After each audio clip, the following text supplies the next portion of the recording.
വീണ്ടും CPIM സ്ഥാനാർത്ഥിയായി മത്സരിക്കാൻ കഴിഞ്ഞതിന്റെ ആവേശത്തിലാണ് മുൻ MP S ശിവരാമൻ. കോൺഗ്രസിൽ നിന്നും രാജിവെച്ച് CPIMലേക്ക് തിരിച്ചെത്തിയ ശിവരാമനെ ഒറ്റപ്പാലം ബ്ലോക്ക് പഞ്ചായത്തിലേക്കാണ് പാർട്ടി നേതൃത്വം മത്സരിപ്പിക്കുന്നത്.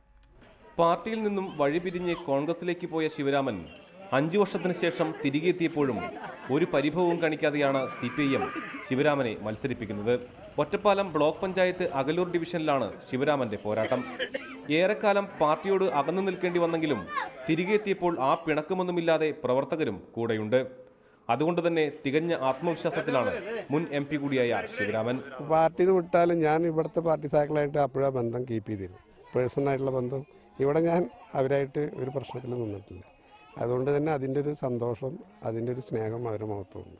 1993 ലോക്സഭാ തെരഞ്ഞെടുപ്പിൽ CPIM സ്ഥാനാർത്ഥിയായി ഒറ്റപ്പാലത്ത് നിന്നും റെക്കോർഡ് ഭൂരിപക്ഷത്തിന് ജയിച്ച ശിവരാമൻ പിന്നീട് 2000-ൽ ലക്കിടിപ്പേരൂർ പഞ്ചായത്ത് പ്രസിഡന്റായിരുന്നു.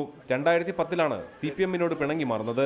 എന്നാൽ 5 വർഷത്തിന് ശേഷം പാർട്ടിയിലേക്ക് തിരികെ എത്തിയ ശിവരാമനെ CPIM ഇരു കൈയും നീട്ടി സ്വീകരിച്ചതിന്റെ തെളിവ് കൂടിയാണ് തെരഞ്ഞെടുപ്പ് പ്രചരണ രംഗത്തെ ആവേശം. റിപ്പോർട്ടർ, പാലക്കാട്.